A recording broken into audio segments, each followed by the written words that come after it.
యువత చైతన్యంతోనే సమాజంలో మార్పు వస్తుందని తెలుగుదేశం పార్టీ రాష్ట్ర అధికార ప్రతినిధి పిఠాపురం మాజీ ఎమ్మెల్యే వర్మ పేర్కొన్నారు. గొల్లప్రోలు మండలం చేబ్రోలులో నూతనంగా ఏర్పడిన యువత సేవా సంఘాన్ని మాజీ ఎమ్మెల్యే వర్మ ప్రారంభించారు. ఈ సేవా సంఘానికి సంబంధించిన లోగోను మాజీ ఎమ్మెల్యే వర్మ చేతుల మీదుగా ఆవిష్కరించారు.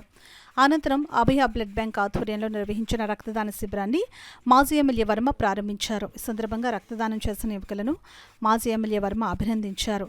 ఈ కార్యక్రమంలో ఉలవకాయల దేవేంద్రుడు, మల్లెపూడి వీరు, లచ్చబాబు, యాదాల రామకృష్ణ, పెండ్యాల అయ్యన్న, కొల్లు బాబురావు, బత్తుల శ్రీను, సీరం రమణ, అల్లం దొరబాబు, ఓరికంటి పెదకాపు, దమ్ము చిన్న తదితరులు పాల్గొన్నారు. నేను మొన్ననే కాకినాడలో సతీష్ సేవా యువ సంఘం అని చెప్పి దానికి వెళ్ళాను. అది కూడా ఇలాగ స్టార్టింగ్లో కొద్దిమందితో స్టార్ట్ అయ్యి అలాగా జిల్లాల వ్యాప్తంగా పెరిగింది.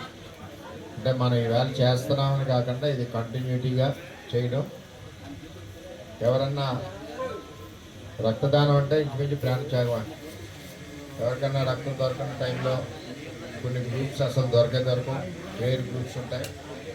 ఆ టైంలో మనం సహాయ సహకారాలు అందించడం వలన ఆ ప్రాణాన్ని నిలబెట్టినట్టు అవుతుంది. కాబట్టి మరి చక్కటి కార్యక్రమానికి ఏ విధమైన ప్రోత్సాహం కావాలో నేను కూడా ఎప్పుడు మేము మా నాయకులు ప్రోత్సహిస్తామని చెప్పి మీ అందరికీ తెలియజేసుకుంటూ, మరి ఇదే మరి చనిపోయిన మన స్నేహితులని జ్ఞాపకార్థం అంటే మనం మర్చిపోతుంటాం.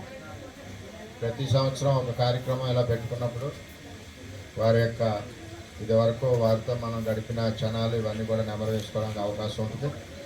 అదేవిధంగా వారి ఆత్మకి శాంతి చేకూర్చే అవకాశం కూడా ఉంటుంది. కాబట్టి వారి యొక్క జ్ఞాపకార్థం ఇవాళ చేయడం చాలా మంచి కార్యక్రమం. ఈ కార్యక్రమాన్ని ఎలాగే కంటిన్యూ చేయాలని చెప్పి చేబ్రోలు యువత సేవా సంఘాన్ని కోరుకుంటున్నాను. అందరికీ నమస్కారం.